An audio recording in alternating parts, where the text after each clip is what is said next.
오늘 우리들에게 주시는 하나님의 말씀은 시편 145편 1절로 7절입니다. 구약 907면쯤에 있습니다. 시편 145편 1절로 7절 말씀입니다.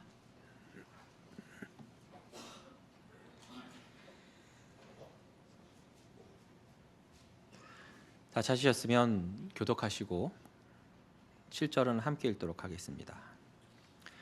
왕이신 나의 하나님이여, 내가 주를 높이고 영원히 주의 이름을 송축하리이다. 내가 날마다 주를 송축하며 영원히 주의 이름을 송축하리이다. 여호와는 위대하시니 크게 찬양할 것이라. 그의 위대하심을 측량하지 못하리로다. 대대로 주께서 행하시는 일을 크게 찬양하며 주의 능한 일을 선포하리로다. 주의 존귀하고 영광스러운 위엄과 주의 기이한 일들을 나는 작은 소리로 읊조리리다. 사람들은 주의 두려운 일의 권능을 말할 것이요 나도 주의 위대하심을 선포하리다. 함께 읽겠습니다. 그들이 주의 크신 은혜를 기염하여 말하여 주의 의를 노래하리이다. 아멘. 지난주에 설교를 시작하면서 제가 이렇게 인사드렸던 게 기억이 나네요. 2025년도 첫째 주 신년 감사 예배를 하나님께 드린 게 엊그제 같았는데 눈 깜빡할 사이에 세월은 유수와 같이 흐르고 쏜살같이 흘러서 어느덧 이렇게 마지막 주일 예배를 드리고 있습니다 라고 하고 나서 일주일이 지난 지금 이제 2026년 신년 감사 주일 예배로 하나님께 예배하기 위해서 이렇게 모였습니다. 하나님의 은혜가 새해에도 우리를 여전히 붙드시고 인도하실 줄로 믿으십니까? 예, 아멘. 새해를 시작하면서 여러분들 우리 마음에 자연스럽게 솟아나는 생각들, 감정들이 있죠. 뭐가 있습니까? 올해는 내가 좀 더 잘 살아야지. 이제는 좀 더 달라져야지. 작년보다는 좀 더 나은 삶을 살아야지. 그러면서 또 이런저런 계획들을 이제 세우십니다. 그런데 또 이런 분도 있어요. 그럼 뭐 계획 세운다고 뭐 다짐한다고 뭐 하나 그래봤자 작심삼일이지. 그럴 거면 뭐하러 살아, 그렇죠? 하면서 해야지. 이런 결단도 분명히 중요하고 다짐도 중요해요. 그런데 이런 다짐과 함께 이를 위해서는 하나님이 나와 함께 하시고 나를 붙들어 주셔야 이 모든 것이 가능합니다 라는 깊은 의존의 마음, 바로 믿음의 고백이 함께 있어야 됩니다. 이것은 신자로서는 지극히 바람직한 마음이요 고백이죠. 이 새 출발선에 선 우리 모두에게 오늘 시편 145편의 말씀은 마치 밝은 햇빛이 어둠을 걷어내고 새로운 길을 보여주듯이 올 한 해 우리 교회와 우리 모두가 어떻게 걸어가야 할지를 잘 보여주는 내용입니다. 자, 이 시편, 오늘 우리가 본 145편은 다윗의 시편이에요.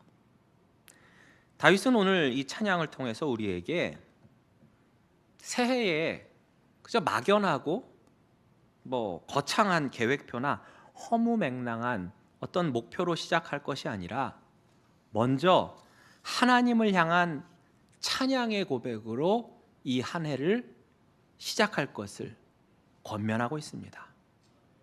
1절에 보시면 왕이신 나의 하나님이여, 내가 주를 높이고 영원히 주의 이름을 송축하리이다 라고 시작을 하고 있습니다. 새해 첫 주일 예배를 통해서 우리의 입술에 가장 먼저 담아야 할 내용이 바로 이거예요. 내가 올 한 해도 하나님을 높이겠다는 다짐, 내 주님의 이름을 송축하겠다는 마음이에요. 여기서부터 모든 게 시작되어야 됩니다. 여러분, 지금 다윗은 자신이 영웅이 되고자 하는 것, 혹은 전쟁에서 큰 승리를 쟁취하겠다고, 아니면 내가 부유하고 행복하게 사는 것, 이것을 우선 삼거나 이것을 기도 제목으로 시작하는 것이 아니라 오직 하나님을 높이는 것이 가장 최우선이라고 노래하고 있습니다. 이러한 찬양의 자세, 이러한 겸손한 시작이 바로 우리의 한 해를 결정하는 거예요. 올해 나는 예배와 내 삶 속에서 어떤 모습으로 하나님을 높이고 하나님의 이름을 찬양할 것인가? 그 모습으로 다윗은 먼저 2절에서 날마다 주를 송축하겠다라고 했습니다. 지금처럼 해가 바뀐 어떤 특정한 날이나 어떤 절기만이 아니라, 또는 기쁠 때나 내가 기분 좋을 때만이 아니라, 비록 슬픈 날이라 할지라도, 마음이 무너지거나 그래서 눈물이 나는 날에도 모든 날마다 하나님을 찬양하겠다고 한 것입니다.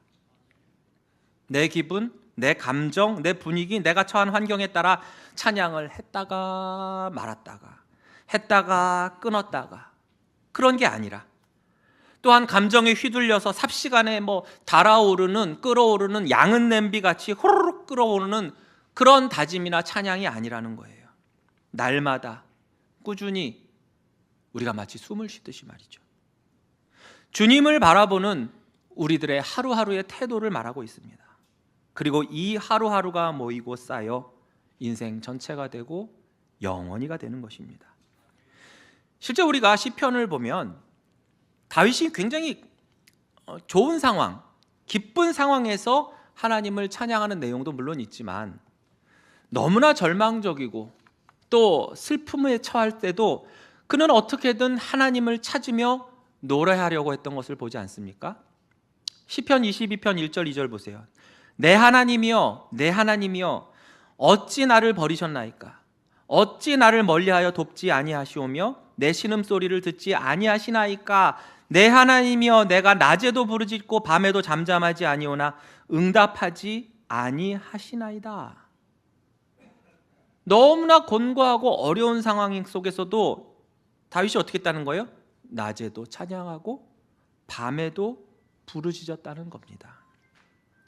또한 그는 범죄한 후에도 회개할 때 하나님을 찬양했습니다. 시편 51편 1절 2절이에요. 하나님이여, 주의 인자를 따라 내게 은혜를 베푸시며 주의 많은 긍휼을 따라 내 죄악을 지워주소서. 나의 죄악을 말갛게 씻으시며 나의 죄를 깨끗이 제하소서.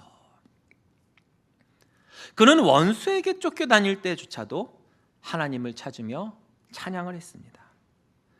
그러므로 이 찬양들은 단순한 노래가 아니었어요. 그의 기도였고, 하나님을 향한 헌신이었고, 신앙 고백이었고, 그리고 이 모든 것은 하나님만을 향한 전적인 신뢰였던 것입니다.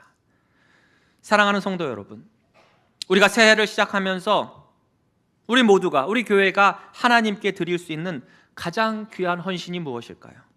올해 우리가 하나님 앞에 드릴 수 있는 가장 귀한 헌신들은 이처럼 날마다 하나님께 찬양을 드리고, 매 순간마다 하나님께 감사를 드리고, 날마다 우리의 믿음의 신앙의 고백을 드리는 것일 겁니다.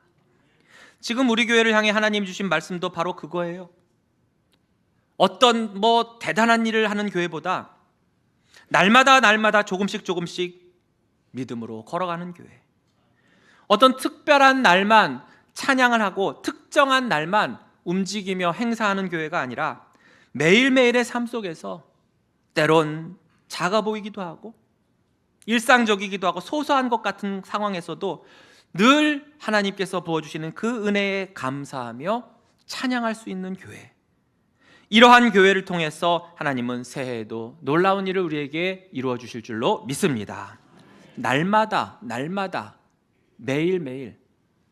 그래서 신명기 6장 6절에서 7절을 보시면 하나님이 이렇게 말씀하시잖아요. 오늘 내가 내게 명령하는 이 말씀을 너는 마음에 새기고 내 자녀에게 부지런히 가르치며, 그 다음부터 잘 보세요. 집에 앉았을 때든지 길을 갈 때든지 누워있을 때든지 일어날 때든지 이 말씀을 강론할 것이며. 여러분, 이 뜻이 뭡니까? 집에 앉아있을 때만 해야 돼? 길을 갈 때만 해야 돼? 누워있을 때만 해야 돼? 이런 뜻입니까? 아니죠. 날마다 매 순간순간을 말하는 거예요. 즉 우리의 신앙은 어떤 특별한 순간이 아니라 바로 일상의 언어와 삶으로 고백이 되어야 한다는 것입니다. 다윗은 이어서 이렇게 노래합니다. 3절에 여호와는 위대하시니 크게 찬양할 것이라 그의 위대하심을 측량하지 못하리로다. 자, 여러분, 새해를 시작하면서 어떤 소망이나 좀 긍정적인 것이 더 많으셨어요? 아니면 좀 걱정거리, 이거 올해 어떻게 하지? 좀 어떤 그런 염려가 많으셨어요? 어떠셨어요? 아무 생각이 없었어요. 그렇죠? 많은 사람들이 걱정을 합니다. 수많은 걱정으로 시작을 해요. 사실 가정의 문제라든지 자녀의 문제라든지 자녀의 미래, 또 나와 가족의 건강, 경제, 점점 어렵고 침몰해가는 이 나라의 상황 등등. 그러나 바로 그때 성경은 우리에게 묻습니다. 네 앞에 문제가 크냐? 아니면 하나님이 크냐? 이 질문에 대해서 이사야 40장 26절은 정확하게 말합니다. 너희는 눈을 높이 들어 누가 이 모든 것을 창조하였나 보라. 주께서는 수요대로 만상을 이끌어내시고 그들의 모든 이름을 부르시나니 그의 권세가 크고 그의 능력이 강함으로 하나도 빠짐이 없느니라. 민수기 11장 23절에서 하나님은 지치고 낙담한 모세와 이스라엘 백성에게 이렇게 말씀하시죠. 여호와께서 모세에게 이르시되 여호와의 손이 짧으냐? 내가 이제 내 말이 내게 응하는 여부를 보리라. 아멘. 하나님의 크심을 우리가 잃어버린다면, 하나님의 그 능력을 우리가 망각한다면 우리 앞에 놓인 문제들은 언제나 너무나 커 보입니다. 그래서 그것이 나를 압도하고 나를 짓눌러서 숨도 못 쉬게 합니다. 그러나 하나님의 위대하심을 다시 붙든다면, 그의 전능하심을 우리가 기억한다면 우리는 다시 일어서서 소망을 가질 수도 믿습니다. 그 하나님의 위대하심은 인간의 언어로 다 담을 수가 없어요. 측량할 수가 없다고 했습니다. 여러분이 봄과 가을에 꽃과 단풍 등이 만개한 그 산을 바라볼 때, 태양이 떠오르는 그 동해 바다를 바라볼 때, 노을의 장관이 이루어지는 그 서해 바다를 볼 때, 그것들을 우리들의 언어, 우리들의 필설로 제대로 표현할 수가 없어요. 다 표현할 수가 없어요. 그만큼 우리 인간의 생각과 또한 언어 등에는 한계가 있죠. 당장 여러분 어제 드신 점심 식사를 생각할 때도 보세요. 그 음식 먹을 때 여러분 생각 몇 개나 하셨습니까? 짜네? 맛이 있네? 배부르네? 그거밖에 안 하셨잖아요. 우린 그 정도 어휘력밖에 없어요. 하나님이 창조를 하신 피조 세계를 보며 감탄할 때도 우리의 언어와 생각의 한계로 다 표현도 못하고 측량할 수도 없는데, 하물며 그 피조물을 창조하시고 그 천하 만물을 창조하신 하나님의 위대하심을 우리가 어떻게 다 우리의 언어와 생각으로 표현할 수 있겠습니까?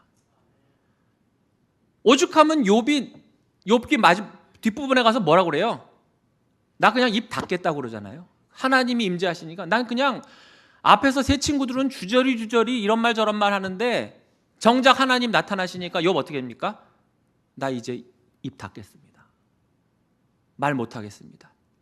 감히 말을 못하겠습니다. 그러잖아요. 마찬가지예요.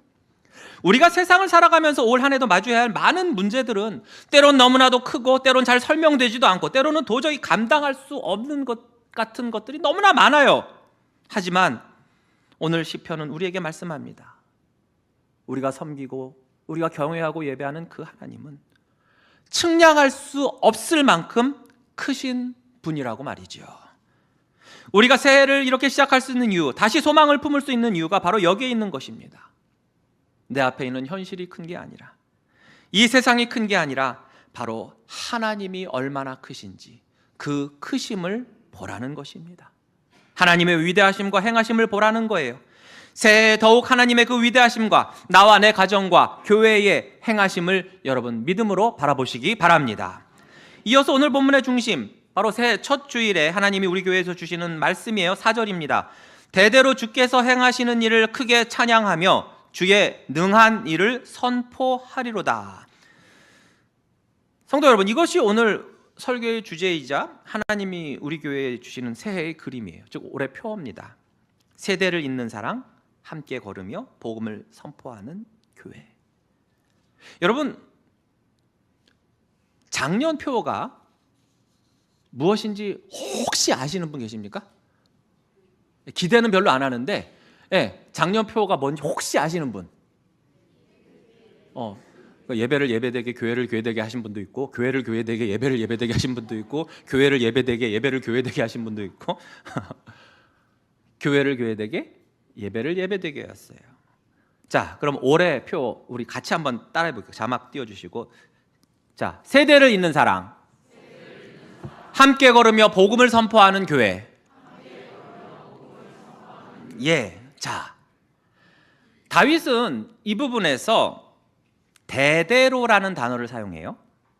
즉, 다윗은 지금 한 세대가 다음 세대에게 하나님이 행하신 일을 말하고 하나님의 능력을 전하고 하나님의 사랑을 이어가는 그러한 모습, 비전을 그리고 있어요. 즉, 우리의 신앙은 어느 한 개인, 당대로 끝나서는 절대 안 된다는 거예요. 하나님을 경험한 한 세대의 이야기가 다음 세대로 전달이 돼야 됩니다. 시편 78편 6절에서 7절이에요. 이는 그들로 후대 곧 태어날 자손에게 이를 알게 하고 그들은 일어나 그들의 자손에게 일러서 그들로 그들의 소망을 하나님께 두며 하나님께서 행하신 일을 잊지 아니하고 오직 그의 계명을 지키라라고 하십니다. 즉, 교회는 세대를 이어서 하나님의 사랑을 전하는 하나님의 집인 것입니다. 아이들의 웃음소리와 어르신들의 기도가 함께 울려 퍼지는 곳, 청년들의 질문과 장년의 지혜가 함께 만나는 곳이에요. 아이들이 교회에서 떠드는 소리는 방해가 아니라 소망의 소리입니다. 청년들이 고민하며 질문하는 것은 문제의식이 아니라 바로 믿음의 씨앗이에요. 우리 어르신들의 느린 걸음은 뒤처짐이 아니라 바로 신앙의 연륜이요 인생의 발자국입니다. 이처럼 아이들로부터 청년들, 장년, 노년에 이르는 모든 세대가 바로 한자리에 모여서 하나님의 사랑 안에서 하나님을 예배하는 곳, 그곳이 바로 교회입니다. 물론 우리는 서로 다 다르죠. 얼굴도 달라, 생김새도 달라, 나이도 달라, 환경도 달라, 경험도 다 달라. 그러나 그런 우리가 하나가 될 수 있는 이유는 단 하나입니다. 바로 우리 모두 하나님의 사랑을 받아 구원받은 자로서 하나님께서 행하신 일을 함께 찬양하기 때문입니다. 여러분, 우리가 서로 다른 대상을 노래한다거나 경배한다거나 그러지 않잖아요. 오직 한 분, 하나님만을 찬양하시고 그 하나님은 우리의 찬양을 받으시기 합당하신 분이십니다. 요한계시록 4장 11절입니다. 우리 주 하나님이여 영광과 존귀와 권능을 받으시는 것이 합당하오니 주께서 만물을 지으신지라 만물이 주의 뜻대로 있었고 또 지으심을 받았나이다 하더라. 자, 이러한 하나님을 우리 모든 세대가 바로 한 목소리로 찬양합니다. 이렇게 세대에서 세대로 이어지는 찬양 속에서 예배가 이어져 가고 하나님을 경외함이 이어져 가고 믿음이 이어져 가고 사랑이 이어져 갑니다. 주 안에서 하나가 됩니다. 쟤들은 내가 이해가 안 된다. 이 세대차가 너무나, 이러면서 돌아서는 것이 아니라 그저 각자 자기의 길만 걸어가는데 급급한 교회가 아니라 서로의 이야기를 듣고 함께 울고 함께 웃으며 한 하나님을 찬양하는 그 사랑의 공동체, 하나님은 그러한 우리 교회를 기뻐하실 줄로 믿습니다. 아이들이 교회에서 뛰어놀고 찬양할 때, 청년들이 인생의 방향을 찾고 기도하며 꿈을 이야기할 때 우리는 그들을 기도하며 격려해 주어야 합니다. 장년과 어르신들께서는 삶의 무게와 그 신앙의 지혜를 가지고 다음 세대들을 품어주셔야 하고, 또 이 다음 세대는 앞선 세대의 그 걸음걸음들을 존중하고 존경하며 함께 하나님을 찬양해야 됩니다. 이것이 바로 성경이 말하는 대대로 주께서 행하시는 일을 크게 찬양하며 주의 능한 일을 선포하는 교회의 모습인 것입니다. 다윗은 이어서 이렇게 노래합니다. 5절이에요. 주의 존귀하고 영광스러운 위엄과 주의 기이한 일들을 나는 작은 소리로 읊조리이다. 누군가에게는 찬양이 크고 화려한 시간일 수도 있지만 또 누군가에게는 조용한 읊조림일 수도 있어요. 때론 눈물이 차서 그 소리가 나오지 않을 수도 있습니다. 입속에서만 맴돌 수도 있어요.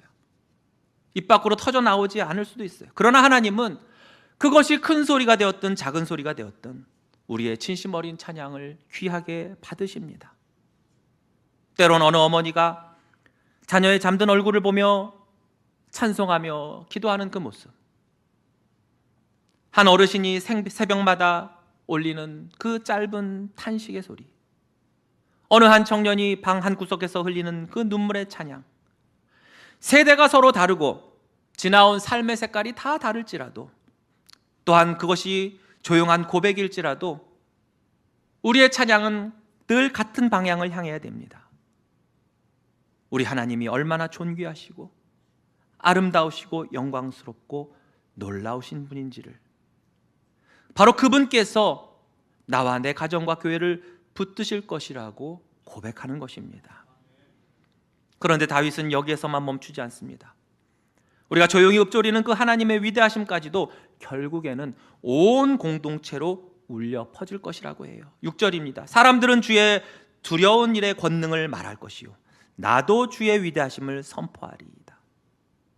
개인의 체험과 간증과 고백이 이제 교회의 공동체의 찬양과 간증으로 확장돼야 된다는 것입니다.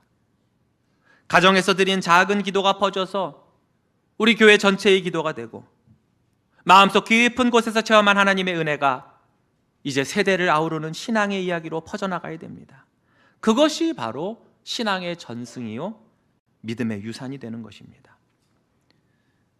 신앙은 어떤 기록으로만 전해지는 것이 아닙니다. 바로 지금 현재 오늘을 살아가는 성도님들이 실제로 경험하고 은혜받고 또 들은 것을 나누고 삶에서 선포할 때 자연스럽게 이어지는 것입니다. 이제 마지막으로 7절 이렇게 말하죠. 그들이 주의 크신 은혜를 기념하여 말하며 주의 의를 노래하리이다. 사랑하는 성도 여러분, 올해 우리 교회가 어떤 교회가 되면 좋을까요? 바로 주의 크신 은혜를 기념하는 교회. 여기서의 기념은 기억이란 뜻입니다. 교회는 기억의 공동체예요. 실패보다 은혜를 기억하고, 상처보다 구원을 기억하고, 어둠보다 빛을 기억하는 교회입니다. 고린도후서 4장 15절은 말합니다. 이는 모든 것이 너희를 위함이니 많은 사람의 감사로 말미암아 은혜가 더하여 넘쳐서 하나님께 영광을 돌리게 하려 함이라. 아멘. 올 한 해 우리 교회가 이런 교회가 되기를 소망합니다. 은혜를 기억하고 전하는 교회는 절대로 절망하지 않습니다. 과거의 상처를 헤집고 그것을 되새기기보다 은혜를 되새깁니다. 오래전에 신방을 할 때 굉장히 안타까운 경우가 있었어요. 제가 볼 때는 이분이 받은 은혜가 그 지나온 세월 동안 굉장히 많으신 분 같은데, 저뿐 아니라 다른 사람들도 저분 되게 은혜 많이 받았어 그랬는데, 정작 본인은 여전히 과거의 상처, 섭섭함, 분노 등에서 헤어나오질 못하는 거예요. 그걸 또 막 토로를 해요. 그래서 아이고, 그래도 지금은 하나님이 이렇게 은혜를 주셔서 해결됐잖아요. 그러면 그렇죠. 그러다 갑자기 또 금세 근데요, 전 정말 그 상처 잊을 수가 없어요. 그래서 물론 그렇겠죠. 그렇지만 그 후에 하나님이 이렇게 저렇게 은혜를 주셨잖아요. 그러면 그렇네요. 그건 감사해요. 근데요, 그러면서 또 제자리로 오는 거예요. 이제 제가 신방 한 번 하면 되게 오래 하잖아요. 그분 3시간을 신방을 했는데 결국엔 제자리로 돌아. 무한 루프, 무한 반복, 무슨 메베우스띠에 갇혀져 있는 것 같은. 그래서 결국엔 저까지 막 미쳐버릴 것 같더라고. 이제 오직 주의 사랑에 매여, 오직 주의 은혜에 매여 살아도 짧은 인생인데 우리가 은혜를 기억하기보다는 과거의 아픔과 상처에만 갇혀 지내는 모습. 여러분, 그리스도 보혈의 공로가 과연 그러한 것들보다 작을까요? 능력이 없을까요? 과거의 상처보다 은혜를 더 크게 보고 문제를 보는 것보다 하나님의 선하심을 더 크게 볼 수 있는 여러분과 가정과 교회 되시기를 바랍니다. 지난해에 있었던 어려움이 무엇이든 하나님은 그 순간에도 여전히 우리를 붙들어 주셨고, 우리가 그 은혜를 기억하고 기념할 때 하나님은 그 은혜를 우리의 다음 세대에게도 연결시켜 주실 줄로 믿습니다. 사랑하는 성도 여러분, 교회는 분명히 기억의 공동체라고 했어요. 교회는 하나님의 은혜를 잊지 않기 위해서 모인 사람들이고, 기억한 은혜를 예배와 삶으로 다시 고백하는 기억의 공동체, 그것이 교회예요. 성경은 늘 이 진리를 우리에게 말씀해 오셨습니다. 사도행전 2장 42절 말씀이에요. 그들이 사도의 가르침을 받아 서로 교제하고 떡을 떼며 오로지 기도하기를 힘쓰니라.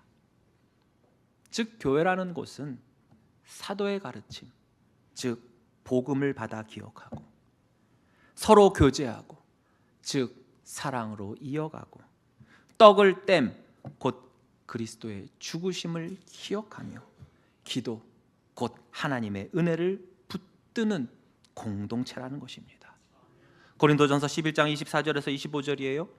축사하시고 떼어 이르시되 이것은 너희를 위하는 내 몸이니 이것을 행하여 나를 기념하라, 기억하라 하시고, 식후에 또한 그와 같이 잔을 가지시고 이르시되 이 잔은 내 피로 세운 새 언약이니 이것을 행하여 마실 때마다 나를 기념하라, 기억하라 하셨어요. 이처럼 교회는 본질적으로 그리스도의 은혜를 기억하고 기념하며 살아가는 공동체입니다. 그러면 신약에만 그럴까요? 그렇지 않습니다.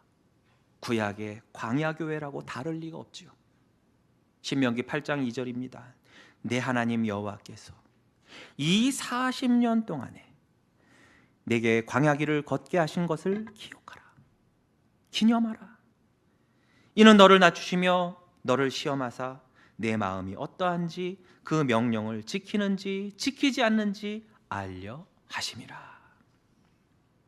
이처럼 교회는 우리 인생의 그 은혜의 여정을 기억하도록 부름받은 공동체인 것입니다. 그리고 교회는 이 은혜를 기억하는 데 멈추는 것이 아니라 그 은혜를 대대로 전하고 선포하는 공동체여만 한 것입니다. 그것이 바로 함께 걸으며 복음을 선포하는 교회의 역할이자 우리의 사명인 것이죠. 베드로전서 2장 9절입니다. 그러나 너희는 택하신 족속이요 왕 같은 제사장들이요 거룩한 나라요 그의 소유가 된 백성이니 이는 너희를 어두운 데서 불러내어 그의 기이한 빛에 들어가게 하신 이 곧 우리 주 예수 그리스도의 아름다운 덕을 선포하게 하려 하심이라. 아멘. 이것이 복음의 전파요, 복음의 선포인 거예요. 하나님은 바로 이러한 교회를 통해 새로운 역사를 시작하십니다. 올해 우리 교회가 그런 교회가 되기를 소망합니다. 세대를 잇고 함께 걸으며 복음을 선포하는 공동체. 한두 사람, 특정한 몇 사람만이 앞서서 저 멀리 뛰어가고 나머지는 제자리에 서 있거나 뒤처지는 교회가 아니라 사랑으로 세대를 잇고 복음을 선포하며 함께 걷는 공동체. 우리가 함께 걸을 때 우리의 걸음이 흔들리지 않습니다. 우리가 함께 걸을 때 하나님도 우리와 함께 걸으시며 동행하시며 우리를 통해, 우리 교회를 통해 일하실 것입니다.